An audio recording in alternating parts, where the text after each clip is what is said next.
I think I discovered that the spirit of the Ojibwe language is really alive.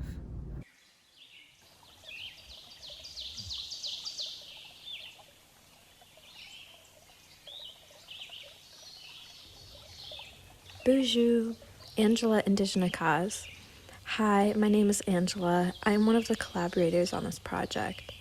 This semester, we have been exploring ways of decolonization, reconnection, and language revitalization. Through these conversations, my teammates and I have felt called to explore practices of language revitalization from the classroom to communities. What we have found is that beneath all practices of language revitalization is a network of relationships, friendships, trust, and hope for a better world. The most critical of these relationships is the one a speaker has to the land. Historically, as Indigenous language practices have declined, so has people's understandings of nature and land. Indigenous languages are not separate from the trauma and histories of this land. They are alive. Indigenous languages have been extracted, erased, and exploited tangentially with the land.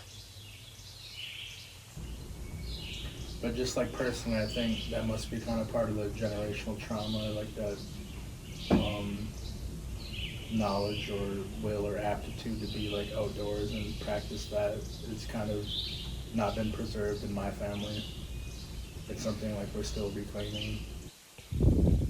In order to understand languages, we must understand place, our relationship to a place, our responsibility to a place, how our words can be used as acts of stewardship to this land.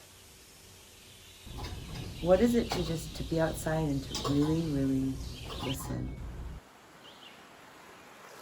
And that kind of quiet and stillness is a great way to, like, for the language to come out, I guess I want to say.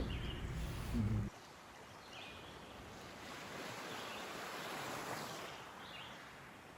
I've always like loved being outside and camping and all that, and I like to go fishing. I like to spear or go along spearing or, you Mm-hmm. know, snaring rabbits, all of that.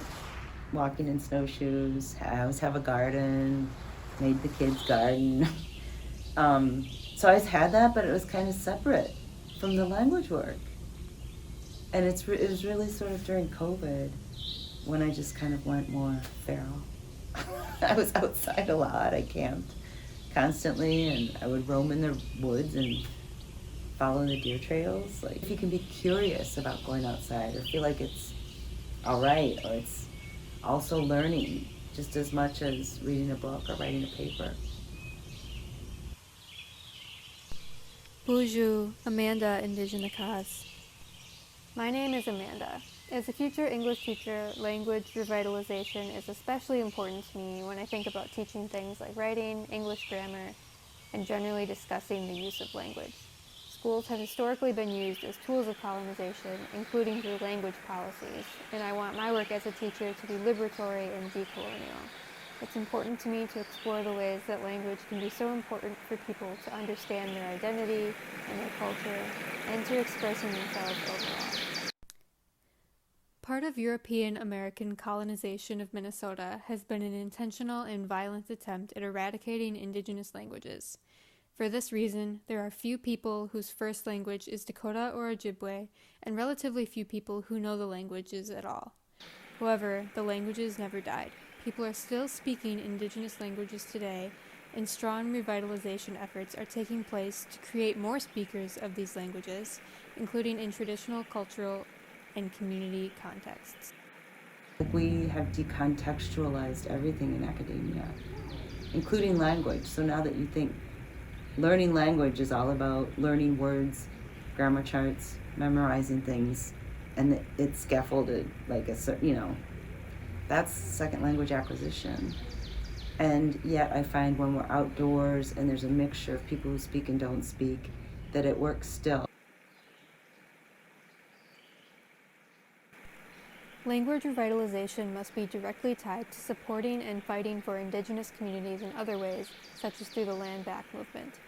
If we understand that language and language revitalization is so connected to the land and to communities it is part of, then we must fight to give land back to Indigenous people and overall for their sovereignty.